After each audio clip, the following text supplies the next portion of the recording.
Hello and welcome to Foreign Policy Focus. This is episode 105 and I am the show's host, Kyle. Foreign Policy Focus is the podcast that keeps you up to date on current events and gives analysis on those issues from a non-interventionist perspective.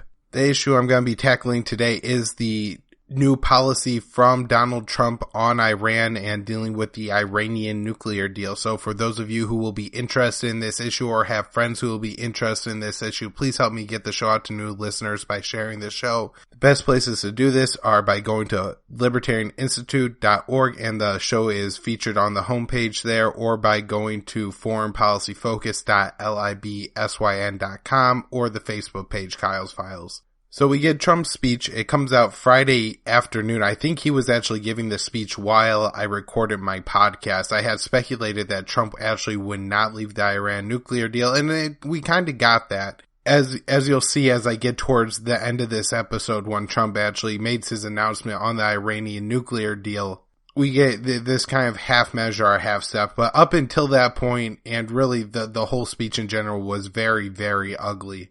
The speech was absolutely riddled with distortions, falsehoods, complete lies, fantasies. Trump used everything wrong, anything that anybody who called themselves an Iranian has done for the past 30 or 40 years. Donald Trump then blamed on the Iranian regime today and said, for all these reasons, we must come down hard on Iran. And so this was absolutely disgusting. And I just want to start by talking about how Trump talks about the Iran or the Iranian regime in a very interesting way. And I think this has just become a part of the way Americans look at words. But the word regime doesn't necessarily mean just, the leadership of a country. It has this negative connotation to it because it's, the Saddam regime, the Gaddafi regime, the Assad regime, the Kim Jong-un regime, the Putin regime.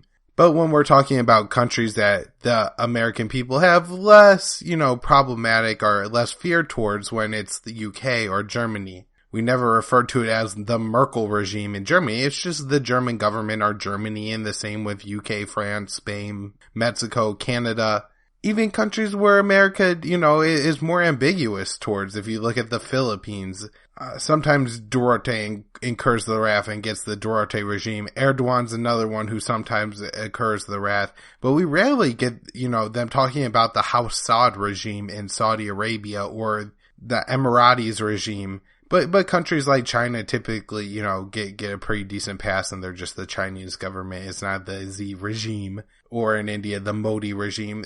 So I think Trump using the words like calling them a rogue regime, which is what he referred to North Korea as in the UN speech, I think that's pretty key. This is kind of picking up on the neocon agenda from the Bush policy, and it's happening a lot more than I thought it would in the Trump administration. And that is this pairing of Iran and North Korea and trying to cause problems and pit fights with both countries. Either the neocons are just terrified of the Iranians and the North Koreans and just fear them every single day, all day long, because all they do is tell us how scared of them they are. And so now that they've, gained a little bit more power, and of course, they would probably have plenty with Hillary Clinton, but man, are they surprisingly strong in the Trump administration. We're moving back to the days of President Bush having Al-Qaeda, Saddam Hussein, Iran, and North Korea in the axis of evil, because of course, whenever these countries are mentioned, it's now kind of Assad has replaced Saddam, but Al-Qaeda is still one of the enemies as well. So that rhetoric was very disturbing. He used a lot of those kind of adjectives, some of them Trumpian, some of them much more like he pulled out of the source and looked for the most disturbing way or scary way to describe something. But the first words out of Trump's mouth were, the highest priority, or my highest obligation, this is what Trump said, my highest obligation is to ensure the safety and security of the American people. Now, I'm no constitutional scholar, but if you do look at the Constitution, the president really wasn't meant to ensure the safety or the security of the American people.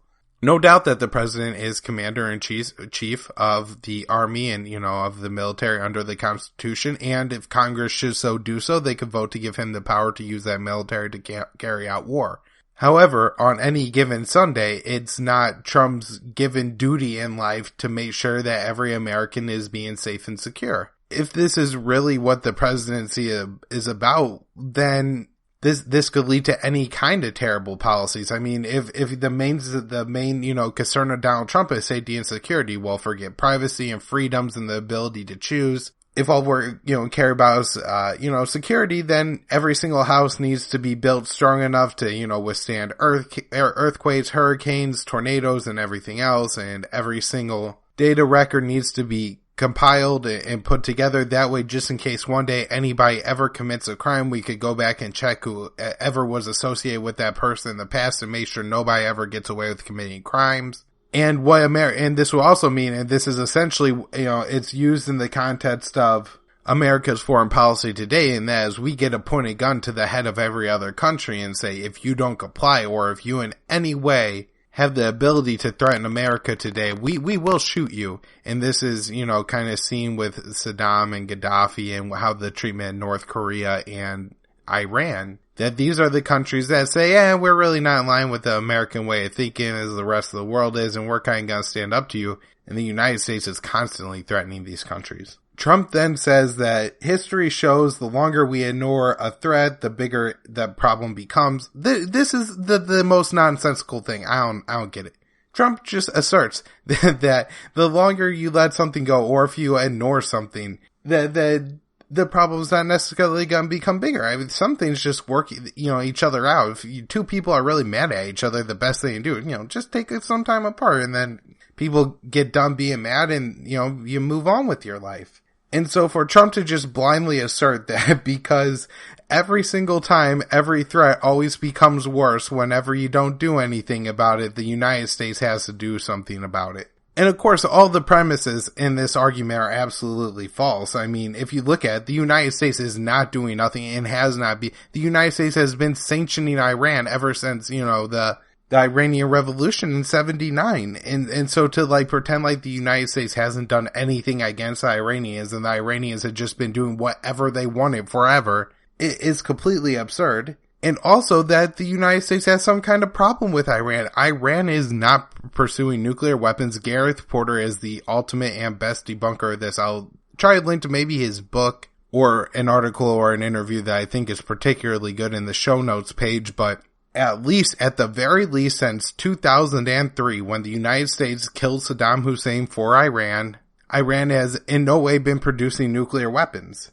And so while people may say, oh, well, if Iran was pursuing nuclear weapons before, they may be doing it now. But remember that Saddam Hussein and Iran fought many wars, and including wars where Saddam Hussein really gassed a lot, used chemical weapons against Iranian people. So if Iran was pursuing a nuclear weapon up until 2003, it seems that the United States should at least kind of concede that, hey, well, we thought Saddam was that dangerous too, that we went and dropped a whole bunch of bombs on them. So it's really not that absurd if Iran was pursuing nuclear weapons up until that point, if you look at the way the United States plays geopolitics. And so to pretend like if the United States, if we were to do absolutely nothing today, Iran may not pursue a nuclear weapons program. They seem perfectly content not doing so. And I believe the Ayatollah of Iran has even put a fatwa, which is some kind of religious edict against producing nuclear weapons, and saying that it is not within the Muslim faith, I guess, to use and possess weapons of genocide. And so they say absolutely not. Now, we could debate how serious that would be taken, and if the Iranians would say, oh yeah, but we're secretly making one anyways, and kind of like how the Constitution gets put aside in America, that fatwa is going to get set aside, and they'll say, yeah, we're in normal times, this is true. We should never have nukes, but this is an abnormal time, so we need it. But all the same, these are very important facts that Trump doesn't take the time to mention in his speech. Trump says here that the goal of his policy is to confront Iran's hostile actions in the Middle East and then make sure Iran never gets a nuke. And this time that the adjective he uses to describe the regime is the fugitive regime. At this point, Trump goes on to make several claims against Iran and basically say these are all the America's grievances. This is his list of grievances against Iran. The first is the 1979 Iranian Revolution, believe it or not.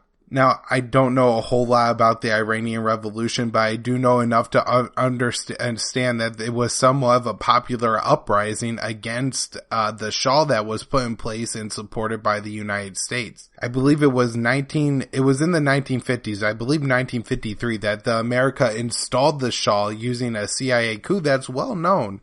This isn't conspiracy theory. This isn't Alex Jones stuff. This is, pretty well popularized that the CIA had gone through and did this. And so if you look at what Trump says later in his speech when he talks about what the Iranian people, want and they want to prosper and all this, well, of the two governments that Iran has had in the past 100 years, this seems to be the one that occurred through more popular means. Trump brings up some of the fallout from that, including the whole, I believe, there were some hostages held at the U.S. Embassy for almost over a year, 400 and something days, 400 people. I know that's a pretty crazy story, and obviously, I wish all those people were freed, but this seems to be blowback from U.S. foreign policy more than anything you could blame on any Iranian alive today. Remember, this is, 1979, 1980, 1981. He then goes on to cite several terror attacks that all occurred between 83 and 96. I think he points out 4 terror attacks carried out by Hezbollah, 3 in Lebanon, and then the Khobar Towers attack in Saudi Arabia. However, I think it's at least debatable how responsible Iran could be held for the Khobar Towers attack. If you look at the attacks on Americans in Lebanon in the early 80s before Reagan withdrew the troops, these attacks were carried out by Hezbollah, and Iran did support Hezbollah at the time, so, say what you will about that. I'm giving Trump, credit where it's due, but this is all the way back in 83, 84. This isn't anything recent. This isn't anything today. I mean, if you look at the crimes of America and their past going back to the 80s, then there's certainly a lot more that you could blame on the United States than you could blame on Iran going back that far. He blames Iran for protecting Al-Qaeda terrorists, especially after 9/11. From my understanding, there were some Al-Qaeda terrorists in Iran after 9/11. However, these people were basically under house arrest. I guess when you live in the Middle East and there are these fanatics running around that like to blow themselves up and blow other people up, you have to have some insurance policies against that. The way Iran chose to handle this is by putting some people in Al-Qaeda, including, I believe, bin Laden's son, under basically house arrest in Iran, saying that if Al-Qaeda carried out a terror attack against Iran, then Iran would have all these people to kill to get back at Al-Qaeda. Not saying I endorse the policy or anything like that, and it certainly seems like an absolutely terrible situation, but that's a far different situation than Iran protecting these people. Trump then blames Iran for killing backing groups that killed hundreds of Americans, both in Iraq and Afghanistan. The bulk of U.S. casualties in Iraq have all been at the hands of Sunni extremists. I think only 400 or so could be blamed whenever President Bush switched from fighting for the Shiites to fighting against the Shiite, and then they attacked them a few times. However, there's no actual proof any of those weapons were made in Iran, and they were all produced in Iraq, and so this is just being what happens when you fight on both sides of the civil war. There's no way he could blame any of those deaths on the Iranian government. He blames Iran in this speech several times for being the largest state sponsor or state funder of terrorism, and then goes on to list the terror groups that Iran supports: Al-Qaeda, the Taliban, Hezbollah, Hamas. So Iran doesn't support Al-Qaeda. This is the opposite side of the, kind of split in the Middle East, Sunni Shia. The Iranians would be the, more extreme fundamentalist Shia versus the extremist Al-Qaeda Sunnis. So saying that they bat them doesn't make sense. And in fact, in Syria, Yemen, and Iraq, Iran is backing Shia militias that are actually fighting against the Sunni terror groups like Al-Qaeda and ISIS. Iran doesn't support the Taliban. Iran does support Hezbollah, but Hezbollah has really reformed from the terror attacks in the early 80s and is much less of a actual terror group today and is much more of just a traditional military. Hezbollah has helped Assad fight against ISIS in Syria. This is something that you don't hear very much from Trump, and has helped the Iraqi government fight against ISIS in Iraq. And so, yeah, Hezbollah is fighting in these regions, but they're fighting against the terrorists, not for the terrorists. And then Hamas, yeah, I'm not sure how much Iran supports Hamas. However, you have to remember the Palestinians are living under Israeli occupation. So if there is any attacks against Israel that would be called a terror attack, well, this is the conditions that are created when there's an occupation of an area, is that you're going to get some guerrilla warfare and terrorism. Looking at the list, especially the Al-Qaeda point, if you look at who is really supporting Al-Qaeda, it's the U.S. allies. We know Israel has given financial and medical aid to Al-Qaeda fighters in the Syrian civil war.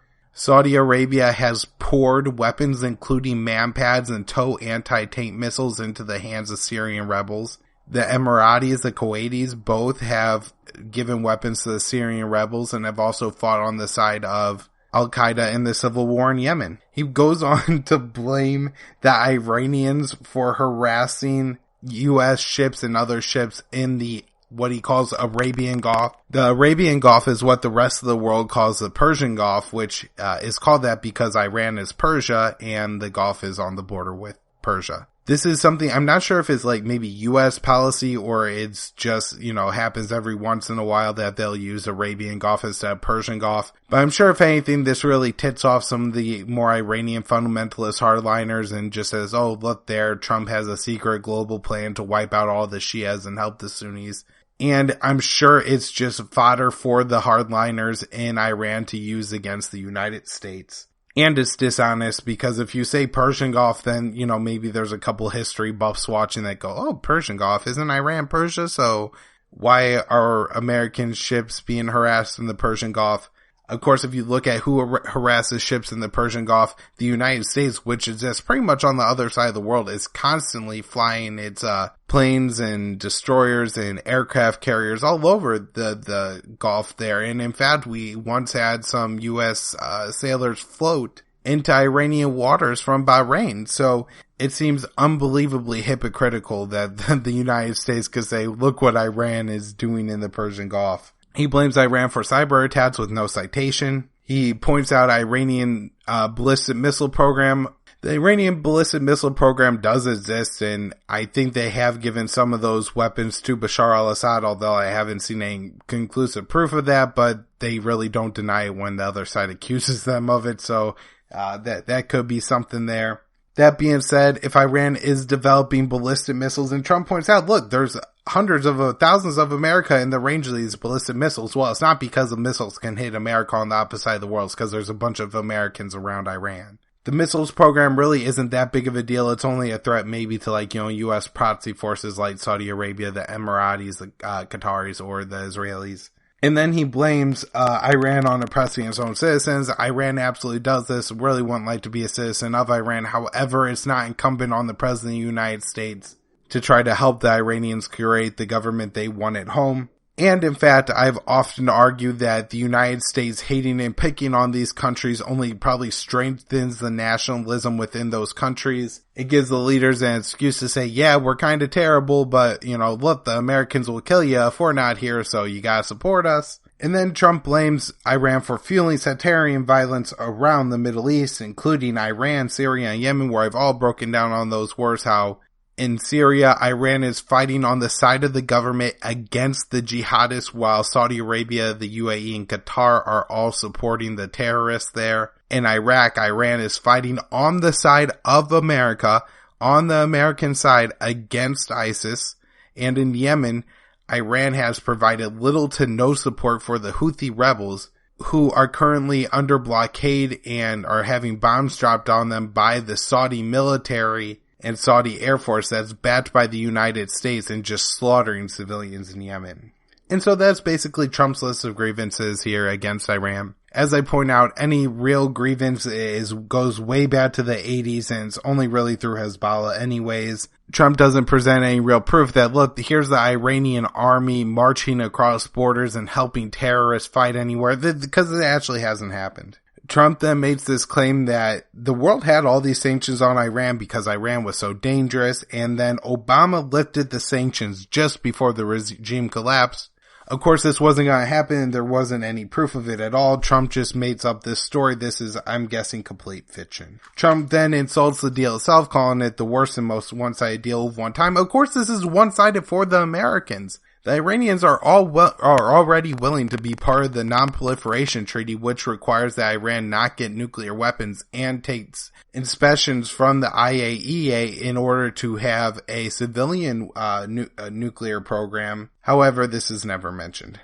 Trump says that the Iranian people were just about to rise up, but when the Americans did this, it botched everything and ruined Iran. Obviously, none of this is true. It's just fantasy. Trump then says that the United States gave Iran all this money. He was talking about them, $100 billion plus a bunch of cash that the United States gave Iran. Of course, this money was given to Iran because the United States had taken this money from Iran around the time of the 1979 revolution. The Shah had placed a down payment on a bunch of weapons, and then when the government got overthrown, the United States kept the weapons. But the Iranians had never gotten their money back, and so after all this time, they eventually got the money. Trump talks about the pallets of money, because I guess the Iranians did receive a bunch of cash for this, which must be crazy, all these planes flying over there with all this cash. But the look on the faces of the Iranians when they received it, but can you imagine the look on the faces of the Al-Qaeda terrorists when Saudi Arabia was handing them American-made TOW anti-tank missiles that they went to use to really make a lot of gains against the Saudi government? Trump then makes a false claim that the deal allows Iran to advance nuclear technology, implying, I guess, Iran would be closer to making nuclear weapons. I guess Iran could still do nuclear research, but it's limited to civilian, nuclear power kind of stuff. Trump said that in just a few years, Iran will be able to sprint to break out and have nuclear weapons. Absolutely not true. Even if the deal falls apart, Iran is still part of the non-proliferation treaty, agreeing not to make nuclear weapons. However, the sunset parts of the deal don't even go in place till 10, 20 years down the road, and in that time, we can make new negotiations. Also, if Iran ever does start to make nuclear weapons and the sanctions are as powerful as Trump says they are, we'll then put the sanctions back on at that time. Trump summarizes the deal saying we got weak inspections for a delay in Iran's nuclear weapons. This is just completely untrue. Another just complete lie from Donald Trump. This isn't what's happening at all. Iran wasn't pursuing nuclear weapons before the deal, and Iran, doesn't really have any reason to pursue nuclear weapons after the deal unless they think they're going to get nuked by the United States. Trump makes this weird statement here about other countries thinking 100 years in the future, but we're only thinking in the short term, implying that he wants Iran to give up their nuclear weapons forever. And in fact, he states this later in the speech, that he wants to make sure Iran never, ever, ever has a nuclear weapon. It seems just a ridiculous demand to make.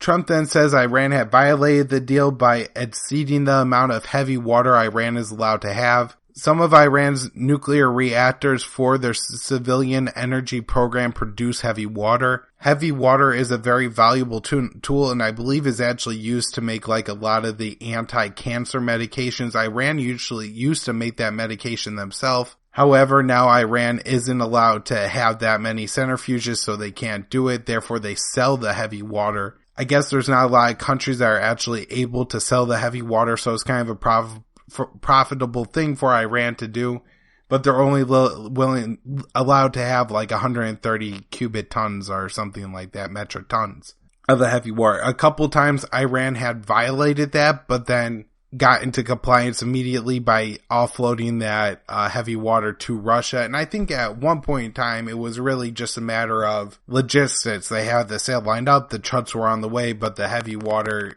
coming from Iran built up to just over 130 before they were able to unload some of it. Trump then uses some very slippery logic or language and says, until recently, Iran failed to meet our expectations on advanced centrifuges. Now, if you look very carefully, it says until recently, so right now, when Trump is decertifying the deal, Iran is in compliance with the deal. But it says Iran failed to meet our expectations, not the deal's expectations, not what the deal said, but our expectations. So this is obviously a disagreement in the interpretation of the deal. And until recently, Iran wanted to go with their interpretation, but they caved to the American interpretation. And this is somehow being used against Iran, that they were willing to concede and negotiate here. Trump says Iran intimidates IAEA inspectors and doesn't allow inspections of all their military sites. This was part of the deal and was a big sticking point in the deal. Iran said, we need some military privacy in order for us to be able to defend ourselves. And if you have inspections on all of our sites, we can't do that. You can't just set up the nuclear program in some basement somewhere. It takes an awful lot of equipment and material and all this other stuff that the world will obviously pick up on if Iran was doing it. And so this demand to have every military site ever inspected is completely ridiculous. And Iran has even allowed military inspectors to their Parchin military site, which is one of their big ones. He says that there are some in the international community who believe Iran is carrying out nuclear, program at this site. Of course, by some, he means Israel and the United States. The last thing he says, this is completely ridiculous. He says there are also many people who believe Iran is working with North Korea. This is insane. This is Looney Tune land. This is Homeland, where they make up this ridiculous plot where Iran has a parallel nuclear weapons program with North Korea. Never mind explaining how the Iranians are, going back and forth to North Korea and how they're, have this secret program between the two of them. It's completely fiction and made up. He said that the deal itself was supposed to bridge and bring more peace to the Middle East. However, that hasn't happened. That's Iran's fault. However, if you look at what Iran's doing right now in the Middle East, fighting for the Iraqi government against ISIS and for the Syrian government against ISIS, that is the most stabilizing thing anybody could do in the Middle East. And he said Iran is not living up to the spirit of the deal and points out the missile program for this. The spirit of the deal stuff is John Bolton nonsense. Iran is living up to the nuclear deal, and they would say that Iran isn't living up to the nuclear deal if Iran was breaking the deal, but they're not. So they use this garbage rhetoric that it's the spirit of the deal or whatever nonsense that is. Trump says that his new strategy will be to work with allies to combat Iranian destabilization in the Middle East. Obviously, the United States is doing all that they can now. However, everything they do help Iran, not hurts Iran. By funding the Syrian rebels and leading to helping and watching the rise of ISIS as admitted by John Kerry, the United States created a situation in Syria where the Assad government is now more reliant on Iran than ever. The 2003 invasion and killing of Saddam Hussein led to the Shias then holding Baghdad, the capital city of Iran, and basically taking over the country, and now Iraq is allied with Iran. And that all happened because the United States killed Iran's worst enemy in Saddam Hussein. In Yemen, the United States has continued to, help fuel anti-Americanism and anti-Saudism among the people in northern Yemen by carrying out absolutely horrific and brutal war against those people. Making Iran even stronger, and the Houthis reaching out more and more to the Iranians, and as they develop and become better fighters and hold more territory, they could become a more legitimate ally for Iran. The growth of Hezbollah has really been through Israel and the Lebanese people demanding some kind of protection from Israel. He wants to put additional sanctions on the regime. I'm guessing these are banking because he wants to stop funding for terrorism. He wants to work to shut down Iran's ballistic missile program. Iran needs, some kind of military force. There's a lot of people in the Middle East, including the United States, who would like to take out Iran. So Iran's gonna, I think, continue to pursue these ballistic missiles, pretty much as much as they want. And he wants to prevent Iran from having all paths to nuclear weapon forever. And wants tough sanctions on the Iranian Revolutionary Guard Corps, which he basically then goes on to demonize and blame for everything. I would say the Iranian Revolutionary Guard Corps is probably a very bad part of Iran, and from what I could tell is a bunch of fundamentalists who probably aren't the greatest people. However, I think the administration may try to demonize these people in order to, lead to Americans being really scared of the IRGC coming to America and killing Americans like Al-Qaeda would. Trump then says he will not recertify the deal and calls on Congress to change the Joint Congressional Plan of Action for Iran, the JCPOA, Trump called on Congress to change it to make it more acceptable to him. He says he could kill the deal at any time and wants to take out the sunset clauses in the JCPOA. So that's pretty much the policy prescription we have. It's bad. Trump did not withdraw from the deal, and Nikki Haley made that clear that that's not the current U.S. policy. Trump seems to really trying to be tiptoeing between not making his cabinet too mad at him because Maz done for Tillerson, as I point out, also the Iranian deal was a good thing, and doing what Trump believes is right and what the neocons like Elliot Abrams and John Bolton and Nikki Haley must be telling him, that they need to withdraw from the Iranian nuclear deal. Hopefully we don't withdraw. It would be a terrible thing. Of course, as I pointed out before, North Korea is watching this whole thing and they're saying, well, a nuclear deal with the Americans is pretty much worthless because they're going to change their mind in a couple of years and then we're right back to where we started or even worse off. So that's the situation we find ourselves in the world today. This is Trump's very ugly, very terrifying, very disturbing speech on Iran policy. I hope you all enjoyed the episode. If you did, please share it. foreignpolicyfocus.libsyn.com, the libertarianinstitute.org, or the Facebook page Kyle's Files. The Twitter handle is at KYAAALE, and the personal website is kylesfilesblog.com. You can always find my daily news roundups that are great, 10 to 12, sometimes 20 if I, get a little ambitious, of the must-read news stories in foreign policy and world events that you need to read to keep kept up on everything. So I hope you all enjoy that, and I'll be back on Wednesday.